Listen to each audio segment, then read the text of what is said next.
Assalamualaikum Pak Ustadz. Waalaikumsalam warahmatullahi Apa kabar Pak Ustadz? Alhamdulillah sehat. Barakallah.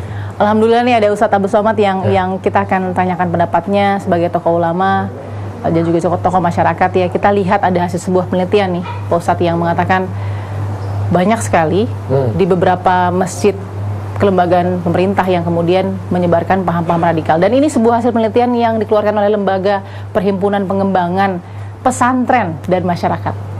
Menilai ada penelitian ini dulu, Pak Ustadz nilainya positif negatif? Pertama kita rumuskan dulu supaya kita tidak ada perbedaan. Yang dimaksud dengan radikal itu apa? Supaya jangan sampai radikal kata saudara belum tentu radikal menurut saya. Apa sih radikal itu? Nah, itu pokok pangkal. Maka dalam dunia ilmiah selalu kita mengkaji etimologisnya, terminologisnya. Apa radikal itu? Misalkan menurut keyakinan saya bahwa ketika ada orang Islam tidak mau setuju menikah dengan non-muslim karena keyakinan, maka menurut saya itu orang berpegang dengan keyakinannya. Tapi ada sebagian orang mengatakan, wah ini udah radikal ini, dia tidak pluralis. Nah, di situ aja kita sudah ada yang lebih ekstrim. Pokoknya tetangga saya yang tidak seakidah dengan saya, yang lebih parah lagi, yang tidak semazhab dengan saya, yang tidak satu kunut dengan saya. Ini itu harus dirumuskan jelas supaya kita tidak mudah terjebak.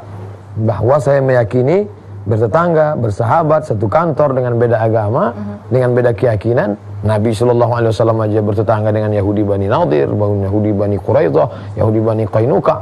Akan tetapi masalah hubungan pernikahan, masalah akidah, acara seremonial agama, ini harus ada jelas. Wala ana amidu ma'abattum wala antum abiduna ma'abud lakum dinukum waliyadin. Nah, ini sekedar gambaran betapa kata radikal itu harus dijelaskan dulu. Yang kedua, yang mengadakan survei lembaga ini bagaimana kedudukannya, sebagai apa? Jangan sampai saya dari sejak lama, dari mulai Kapolsek, Kapolres, Kapolda, di mana tempat ceramah setiap ada sahabat-sahabat dari kepolisian selalu kita perangi hoax. Jangan sampai kita na'udzubillah menjadi penebar hoax. Kita katakan ini ada radikalisme, padahal apa? Bagaimana buktinya? Mana data faktanya mana? Nah, itu harus jelas. Sekarang kalau di masjid nih Pak Ustadz, lagi ceramah terus kemudian dipantau gitu oleh pihak-pihak tertentu yang tidak memunculkan jati dirinya. Nah, kalau Ustadz Somad sendiri yang sudah sangat berpengalaman dengan background pendidikan yang luar biasa, melihat seperti apa sih yang salah dalam berceramah atau memberikan syiar tausiah yang dinilai ini bukan Islam, ini bukan kedamaian, ini ada kebencian, ini adalah permusuhan dan lain-lain. Bagaimana membedakannya masjid seperti itu atau komunitas seperti itu? Kita sudah dibiasakan dalam ajaran agama ini dari awal bahwa tidak ada yang ditutup-tutupi, semuanya mesti clear. Lalu kemudian tidak boleh menebar kebencian.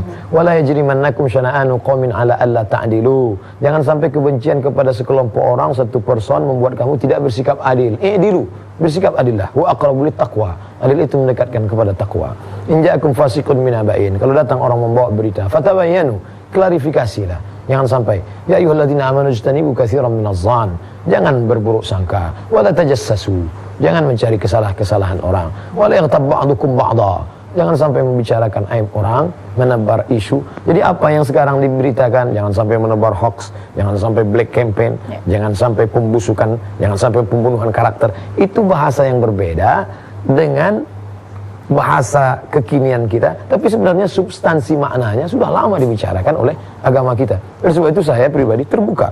Siapapun yang datang mau mendengar ceramah, dari kalangan intelijen, dari kalangan sahabat-sahabat partai, bahkan dari kalangan non-muslim sekalipun yang mendengar streaming kita, silakan. Berbagai macam data, fakta bisa kita berikan. Bahwa ini ada video yang dipotong, yang di-cut, yang dimodifikasi, kita punya edisi lengkapnya.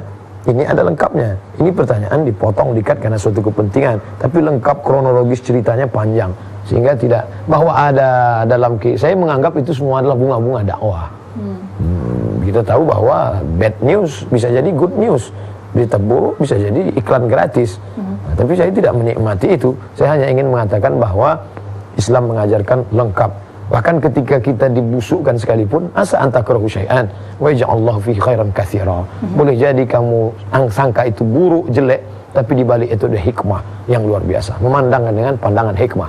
Tapi kita kasihan dengan umat yang mereka sudah sibuk dengan memikirkan pekerjaan, harga minyak, dengan masalah-masalah isu-isu, ditambah lagi mereka yang sebenarnya ingin ke masjid ini kan mencari ketenangan. Betul. Di kantor dia sudah sibuk dengan aktivitasnya, di rumahnya dengan berbagai macam problematikanya, di jalan dengan macetnya, satu-satunya tempat ketenangan lagi tinggal masjid. Di masjid pun dia tidak tenang, dia mau kemana lagi?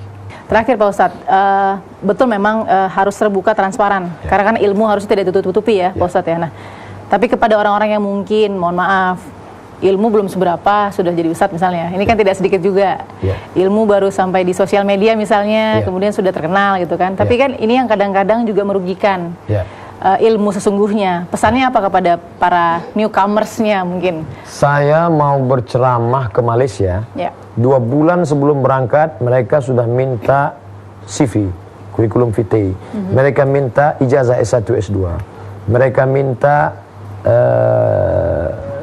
pernah mengikuti pelatihan-pelatihan. Lalu kemudian akidah saya apa? 3 yang ditanyakan. Akidahnya apa? Asy'ari. Fikihnya apa? Syafi'i. Kemudian tasawuf, akhlaknya apa? Tarekatnya apa? Semua ditanyakan. Di briefing. Kalau mau kita buat seperti itu. Jadi saya diundang, CV Ustaz gitu ya? Saya diundang ke Buruan Daerah Darussalam. Maka ini nanti akan dihadiri oleh 4 menteri di Masjid Anak Sultan Hasan Al-Bolkiah. Ustaz akan dipantau. Silakan. Saya tidak sakit hati, saya tidak marah, saya tidak emosi lalu berkata, memangnya saya ini sesat, saya pulang. Enggak, silakan. Mereka datang ke hotel, Ustaz Abdul Somad, semestinya ini di briefing di kantor, tapi karena keterbatasan waktu dan kami faham, biarlah kami, silakan. Mereka, lalu saya jelaskan, saya berasal dari negeri Melayu, Riau, dan kami dari sejak kerajaan kami dulu, Syekh Sri Indrapura, tahun 1723, 300 tahun yang lalu, kami sudah punya kerajaan. Dan kami dalam akidah Asy'ari, fikih kami Syafi'i, dan tasawuf kami adalah Junaid Al-Baghdadi dan Abu Hamid Al-Ghazali. Saya tidak keluar daripada itu. Saya ingin menceritakan bahwa antara kami dengan kalian Brunei Darussalam sama. Dan sekarang saya tinggal di Negara Kesatuan Republik Indonesia. Kami juga dibelaungi oleh Pancasila, umum ketuhanan yang Maha Esa. Saya tidak pernah keluar dari itu.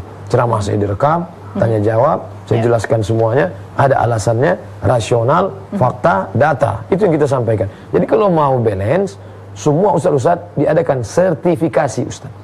Oh jadi Pak Ustadz setuju ya ada sertifikasi ustadz ya? Mengapa tidak?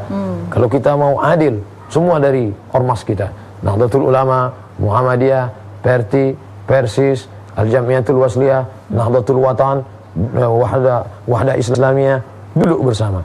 Karena berperang itu bertikai berkelahi, la tanaza'u, jangan sekalian berkelahi, fatafshalu, kalian akan gagal, wa tadhhabu rihukum, kalian kehilangan semangat. Betapa banyak umat ini sudah menunggu. Mereka lihatlah tabligh akbar ramai, kasihan mereka. Mereka ingin kedamaian, mereka ingin beribadah kepada Allah, mereka ingin mendekatkan. Berapa lama mereka bergelimang dengan dosa, maksiat. Sekarang masanya ingin mendekatkan diri, lalu mereka kecewaan. Saya khawatir kalau dalam agama pun mereka menemukan begitu kesulitan, nanti mereka bisa menjadi ateis, tidak bertuhan. Efek dari sakit hati sebagaimana abad pertengahan dulu, orang-orang yang sakit hati terhadap tokoh agama, akhirnya mereka menjadi agama ini omong kosong semua, na'udzubillah. Jadi kita mesti menyikapi ini. Kalau memang mau sertifikasi Ustadz, buatkan. Ini Ustadz sertifikasi A, boleh berceramah dan boleh mengeluarkan tanya jawab. Ini Ustadz sertifikasi B, hanya boleh berceramah saja, nggak boleh tanya jawab. Ini Ustadz sertifikasi C, ceramah pun nggak boleh, kultum aja, kuliah 7 menit, nggak boleh cerita yang lain. Saya siap sampai hari ini. Buatlah tim, kita akan duduk bersama. Insya Allah, bukan angku, bukan sombong. Saya menulis tesis 300 halaman, didudukkan di hadapan 3 orang guru besar di Institut Terkemuka Darul Hadis Al-Hasaniyah, dan saya lulus. Saya selesaikan S2 saya setahun 10 bulan, kelar. Dudukkan profesor-profesor, saya akan duduk di situ. Kalau memang saya tidak layak, sebagai contoh kasus saja. Kalau memang kami tidak layak, maka kita akan siap. Ustadz Somad, besok tidak lagi tabligh akbar, kultum saja. Oke, kita kultum. Selesai 7 menit, out. Kalau tidak, tangkap. Terima kasih Pak Ustadz Abdul Somad, solusinya luar biasa sekali, win-win solution, karena itu yang paling baik agar tidak ada pertikaian lagi.